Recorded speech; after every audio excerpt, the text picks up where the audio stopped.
ஆனால் இப்போ முக்கியமான கேள்வி என்னன்னா, எப்படி செய்யணுங்கிறது தான்.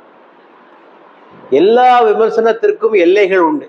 அப்சல்யூட் ஃப்ரீடம், முழுமையான கருத்து சுதந்திரம் என்று ஒன்று கிடையாது. எல்லாமே ஒரு கட்டுப்பாட்டுக்கு உட்பட்டதான். இஸ்லாம் இது பற்றி என்ன சொல்லுகிறது என்பதை பற்றி பார்ப்பதற்கு முன்னர் நம்முடைய அரசியல் சாசனம் என்ன சொல்லுதுங்கிறத கொஞ்சம் பார்த்துக்கலாம். அரசியல் சாசனத்தினுடைய 19(1)A பிரிவு சொல்லுகிறது, all citizens will have the right to freedom of speech and expression. எல்லா குடிமக்களுக்கும் தமது கருத்துக்களை சொல்வதற்கு உரிமை உண்டு என்று சொல்லுகிறது. அதை சொல்லிவிட்டு பின்னாலே சொல்லுகிறது சில விஷயங்கள். இந்த கட்டுப்பாடுகள்லாம் தேவை. என்ன கட்டுப்பாடு? இந்தியாவினுடைய இறையாண்மைக்கும் இந்தியாவினுடைய ஒற்றுமைக்கும் வேட்டு வைப்பதாக அந்த விமர்சனம் இருக்கக்கூடாது. இந்தியாவின் பாதுகாப்புக்கு ஆபத்தாக அமையக்கூடாது.